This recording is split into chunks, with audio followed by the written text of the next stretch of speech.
पहिले खाल हो। एरिया में जतना माल हो सब हमरे पहिले खाल हो।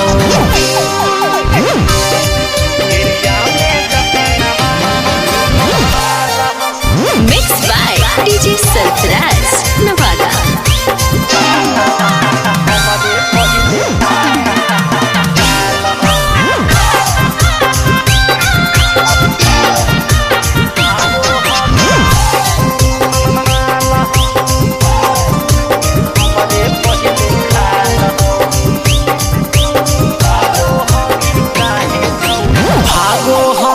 काहे छौड़ी हखी फूल झड़ी गे, आज ले नहीं बचल हमारा हाथ से कोनो परी गे।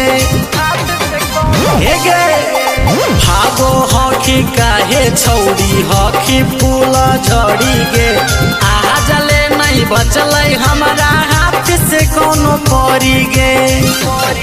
अकेलाई की पटावे वाला जाल हो। एरिया में जतना माल हो सब हमारे पहिले खाल हो। एरिया में जतना माल हो सब हमारे पहिले खाल हो।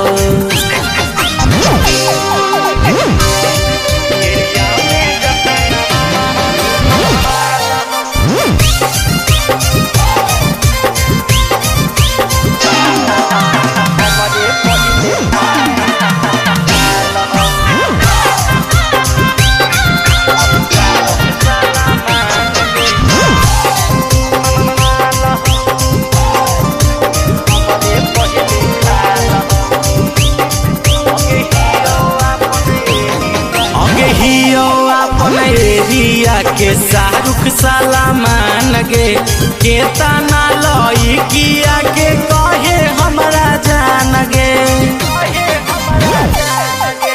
हियो अपन एरिया के शाहरुख सलमान गे, सब छौड़ी न आगे हमरा कहे अपन जान गे। अगे राहुल सरफराज नहीं काल हो। एरिया में जतना माल हो सब हमरे पहिले खाल हो। एरिया में जतना माल हो सब हमरे पहिले खाल हो।